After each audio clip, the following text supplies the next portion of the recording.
Everybody कैसे हैं आप सब लोग। So welcome to our today's video.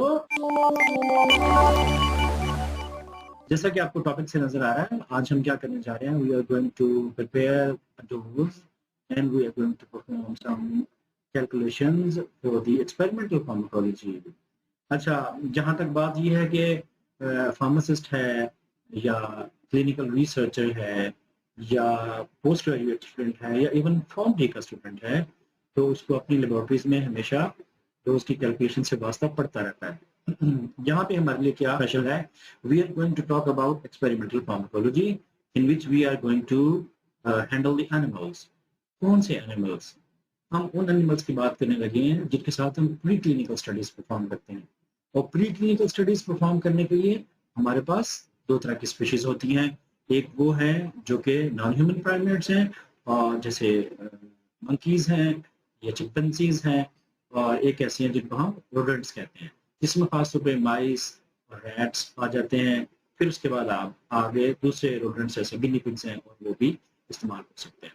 अब यहाँ पे dose calculation, what's the trick here.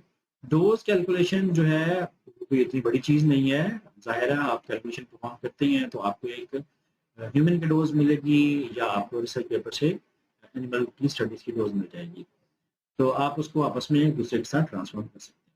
But the point is here के इन एनिमल्स की कुछ वॉल्यूम की, वेट की कुछ लिमिटेशंस हैं और कुछ गाइडलाइंस हैं। गाइडलाइंस किसकी हैं? ओईसीडी की। तो वो ओईसीडी गाइडलाइंस जो है वो आपको फॉलो करनी है, या अपने एनिमल्स की बॉडी मास इंडेक्स जिसको हम कहते हैं बीएमआई, बॉडी सरफेस एरिया, उसके हिसाब से उनकी जो डोजेज हैं उनको रैशनलाइज करना। तो चलिए आज की वीडियो स्टार्ट करते हैं और देखते हैं कि हमारे पास लिमिटेशंस क्या हैं और हम उन लिमिटेशंस को ओवरकम करने के लिए क्या प्रोसीजर जो है वो परफॉर्म कर सकते हैं।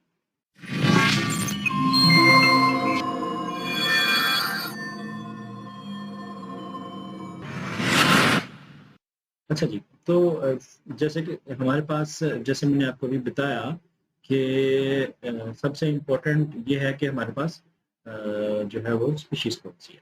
तो फॉर एग्जांपल अब एनिमल्स में मैंने बता दिया आपको, जैसे यहाँ पे मैं बात कर रहा हूँ रोडेंट्स की, ठीक है, नॉन ह्यूमन प्राइमेट्स की अभी हम बात नहीं कर रहे। तो रोडेंट्स में हम खास तौर पे अगर बात करेंगे तो हम बात करेंगे माइस की, और उसके साथ हम बात करेंगे किसकी? रैट्स की, ठीक है। तो माउस और रैट में फर्क आपको बताइए क्या? सो रैट क्या होता है? रैट जो है वो स्लाइटली बड़ा होता है as compared to a mouse. So ये गंदा सा रैट बना दिया मैंने। A mouse is a smaller one. It's a smaller. Mouse थोड़ा छोटा होता है और रैट जो है वो स्लाइटली तो नहीं, अप्रोक्सीमेटली 10 टाइम्स बिगर देन दी माउस इटसेल्फ। तो जो जैसे मैंने आपको बताया कि ओईसीडी गाइडलाइंस हैं, ये ओईसीडी से क्या बनता है आप तो सर्च भी कर सकते हैं, बट ओईसी से बनता है organisation for economic operation and development. तो ये organisation for economic operation and development जो है वो क्या कहती है, जब भी आप कोई नया केमिकल या कंपाउंड या ड्रग जो आप जो है वो बनाते हैं और आपको उसकी टेस्टिंग करनी होती है, तो there are certain guideline which you need to follow. So 453 या ये गाइडलाइन है for example which you have to follow, ठीक है। और वहाँ पे अगर आप जाके देखें तो उसमें आपको एनिमल्स की केयर और वेलफेयर के हवाले से और काफ़ी सारी जो चीज़ें वो मिल जाती हैं। तो ये ओईसीडी गाइडलाइंस हमें क्या बताती हैं? ये बताती हैं कि अगर एक एनिमल है तो आप उसको जो इंजेक्ट कर सकते हैं वॉल्यूम, वो कर सकते हैं दैट इज 1 ml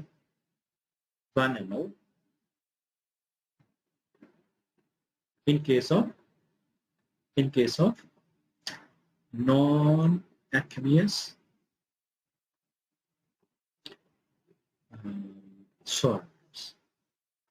सॉल्वेंट्स या आप कह लीजिए वहीकल, ठीक है, जिसमें आप अपनी ड्रग जो है वो डिजोल्व करेंगे।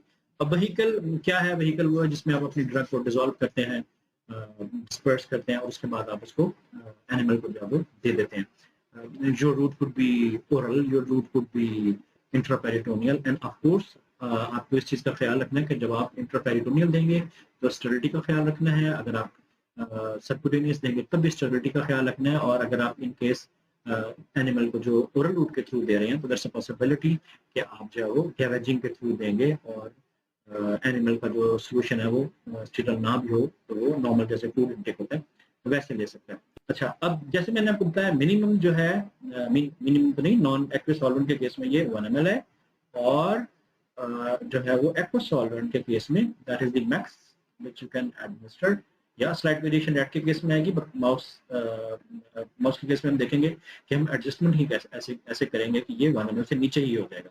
So that is in case of an aqueous vehicle.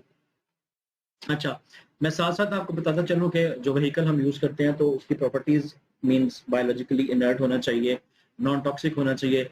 कुछ केसेस में अगर आप अपनी रिसर्च में काम कर रहे हैं तो यू हैव द एक्सपीरियंस कि आपको जो सॉल्वेंट मिलता है अपने कंपाउंड को डिसॉल्व करने के लिए उसको आप डीएमओ से करते हैं, डाइमिथाइल सल्फ ऑक्साइड। क्योंकि डाइमिथाइल सल्फ ऑक्साइड जो है वो अगर तो बहुत कम कॉन्सेंट्रेशन में आप इस्तेमाल कर रहे हैं तो फिर तो ये नॉन टॉक्सिक है, मगर अगर आप ज्यादा कॉन्सेंट्रेशन में इसको इस्तेमाल कर रहे हैं तो फिर ये टॉक्सिक है। तो फिर आपको सिर्फ व्हीकल के इफेक्ट को चेक करने के लिए आपको एक व्हीकल कंट्रोल ग्रुप जो है वो भी लगाना पड़ेगा अपने एक्सपेरिमेंट में, अदरवाइज आपकी स्टडीज जो है वो अच्छे जर्नल के अंदर पब्लिश जो है वो नहीं होंगी। So this is very important point जिसको आपने अपने जहन में रखना। तो अब हमारे पास जो है वो कंडीशन OECD गाइडलाइंस आ गई और उसमें हमें पता चल गया कि हम जो नॉन एक्वियस के फॉर्म में वो 1 ml से ज्यादा नहीं इंजेक्ट कर सकते और एक्वियस के सूरत में 2 ml से ज्यादा इंजेक्ट नहीं कर सकते। मगर इसमें भी याद रखिए कि इन दोनों जो स्पीशीज हैं इनके वर्किंग जो सोल्यूशन जो वर्किंग वेट्स हैं, सोल्यूशंस नहीं वर्किंग वेट्स, तो हमें उनका भी ख्याल जो है वो रखना है। अब इनके वर्किंग वेट्स क्या है? तो जो माउस होता है जैसे टिपिकल माउस, क्या ख्याल है आपका, क्या वजन होता है एक माउस का? 1 kilo, 1000 grams? No, it's not 1000 grams. जो वर्किंग एनिमल का माउस का वेट है जिसमें हम काम कर सकते हैं, जहाँ पे आपको लिटरेचर में मिल सकता है, that it has to be more than 10 grams. Yeah, some people would say no, it should be more than 15 grams. Yeah, that's true as well. Normally और ये normally जो है वो चूहा या माउस आपका जो है वो 50 ग्राम से ज्यादा का नहीं होता। तो या इट्स नॉर्मली इस अगर आप इसको एज के हवाले से देखें तो ये तकरीबन 4 वीक्स का जो एनिमल है उसका वजन जो है वो I have a lot of experience with these animals working with them. So हम यूनिफॉर्म डोज इंजेक्ट करने के लिए यूनिफॉर्म वेट लेते थे और यूनिफॉर्म वेट के लिए एक तरह की एज वाले एनिमल्स जो है ना उनको ऑर्डर किया जाता था। तो हम 3 वीक का एनिमल जो है ना वो मंगवाते थे और 1 वीक उसको लेबोरेटरी से एक्लेमेटाइज करते थे, सॉर्टिंग करते थे उसकी, और 4 वीक्स पे हम उसका ट्रायल स्टार्ट करते थे। तो आई फिगर्ड आउट कि उनका वजन हमेशा 15 से 20 ग्राम के दरमियान ही होता था। I used to perform the epilepsy research. तो अब इसका मतलब ये होगा मेरे पास 15 ग्राम से ज्यादा का चूहा होना चाहिए। नॉर्मली जो आपको वर्किंग मिलेगा वो 15 ग्राम से लेके 35 ग्राम्स या 40 ग्राम्स तक इवन जो है वो एनिमल जो है वो मिलता है। मगर इनका नॉर्मली वेट जो है वो 10 ग्राम से लेकर 50 ग्राम तक होता है और 10 ग्राम से लेकर 50 ग्राम तक के वजन के साथ जो है ना आप इनके साथ जो है वो काम कर सकते हैं। अच्छा, मैं थोड़ा सा रैट को डिस्कस करूंगा फिर मैं वापस आता हूँ इसके ऊपर। सो रैट इसके मुकाबले में जो है that is approximately 10 times the mouse's weight. Okay, so 10 times the mouse's weight means it will be 100 grams, right? And 10 times means yeah, it can go up to 500 grams. Yes, I have worked with the animals. जो आपके 2 तरह के rats होते हैं, स्प्रॉग वाली and विस्टर rats. ठीक है, विस्टर जो होते हैं वो थोड़े से स्लिम एंड स्मार्ट होते हैं और टेल का थोड़ा सा फर्क होता है। स्प्रॉग वाली जो है ना slightly they are fat and bulky, या they can go up to 500 grams. But normally अगर आप ओबेसिटी की स्टडीज नहीं कर रहे या आप जो है वो स्पेसिफिकली हाइपरलिपिडेमिक स्टडीज या इस तरह की नहीं कर रहे, तो जो नॉर्मल जो वेट अटेन करता है जिसके साथ आप काम कर सकते हैं, जो कि आपको लिटरेचर में जागजा मिल जाएगा, that is 80 to 270 or 280 grams. तो ये आप देखें, that's big difference between a rat and a mouse. Yeah, if you still are not sure कि ये घर वाला चूहा है या लेबोरेटरी वाला है, तो प्लीज जस्ट इमीडिएटली वीडियो ना स्टॉप कीजिए, आप देखना ही ना बंद कर दें कहीं, जाइए गूगल पे सर्च कीजिए laboratory mouse and laboratory rat, animals जो हैं वो आ जाएंगे नजर। ये ब्लैक भी होते हैं, व्हाइट भी होते हैं, इनकी एक पूरा दे हैव डिफरेंट स्ट्रेन्स हैं इनकी एनिमल्स की, and I am going to make a video for that as well to make you familiar more with this animals very soon इंशाल्लाह। अच्छा, अभी तो हम सिर्फ इसको ये देखते हैं। अच्छा, अब आप इमेजिन कीजिए, now you have to work with the mouse and you have course जो हमें ड्रग की डोज मिलती है, you have taken the mouse, you have what you have to do first. अगर आपने चूहा ले लिया तो अब आप क्या करेंगे? सबसे पहले चूहा लेने के बाद आप उसका करते हैं वेट, ठीक है? चूहे का आप क्या करते हैं? वेट। और आपने वेट किया तो वेट करने के बाद आपको पता है इसका वजन आ गया 15.3 ग्राम, ठीक है? तो ये आपका एनिमल हो गया Y1, ठीक है? Y1 of group A, right? So अगर आप स्टैट के किसी सॉफ्टवेयर में जाएं तो वहां पे आपको ऐसा ही लिखा हुआ मिलता है Y1, Y2 ग्रुप ए। और अगर फॉर एग्जाम्पल ये अगर मैं कहूँ कि ये आपका जो हो गया नेगेटिव कंट्रोल, ठीक है जी, नेगेटिव कंट्रोल का एक है। नेगेटिव कंट्रोल क्या होता है? नेगेटिव कंट्रोल वो वाले एनिमल्स हैं जिनको आप सिर्फ व्हीकल एडमिनिस्टर कर रहे हैं, लाइक नॉर्मल सलाइन एडमिनिस्टर कर रहे हैं, वाटर इंजेक्टिवली या जस्ट वाटर इंजेक्ट कर रहे हैं, समथिंग लाइक दैट, ठीक है जी। और दूसरी साइड पे अगर आप देखें तो फिर I mean you have like 5 or 6 animals in this group. So what do you think कि इन एनिमल्स का जो है वो सबका वेट 15.3 ग्राम निकलेगा? No, it's not true. इनका वेट जो है वो 15.3 ग्राम सबका नहीं होगा। So some might be 16.4 grams, one could be 17.7 grams, 6 grams, one could be 18.2 grams, and one could be 19.3 grams, one could be 14.2 grams. That's example. So you see, every animal has its own weight. तो dose का हमें क्या पता है? Dose we know that dose which we usually take that has a value which is usually in milligrams per kgs. किसमें है dose? Milligrams per KGs में। या फॉर एग्जांपल एक ड्रग की मैं एग्जांपल आपको बता देता हूँ, जैसे डायज़ेपाम, ठीक है जी। डायज़ेपाम एंजियोलिटिक ड्रग है, belongs to the class of benzodiazepines, और ये हम सीयर्स के अंदर, स्ट्रेस एपिलेप्टिकस के अंदर खास तौर पे हम इसको टर्मिनेट करने के लिए as a life saving drug जो है वो यूज करते हैं। इसकी डोज आपको लिटरेचर में 1 mg पर केजी भी मिल जाएगी, माउस की बात कर रहा हूँ, 1 mg पर केजी, ठीक है।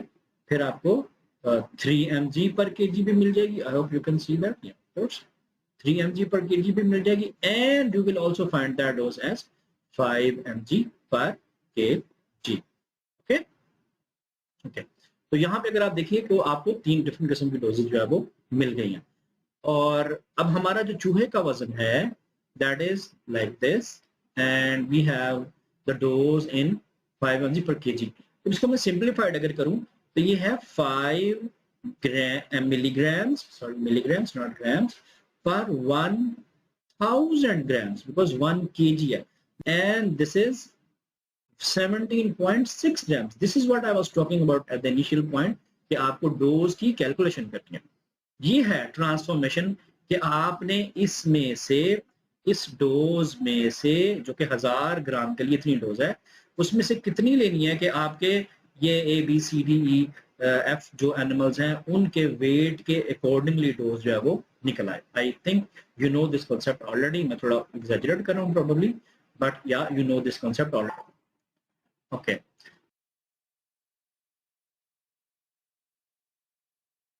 मैं डॉक्टर मुनीब का अवतार हूं। आपके साथ सीखने और तरक्की करने की राह में मेरा सफर आपसे शुरू होता है।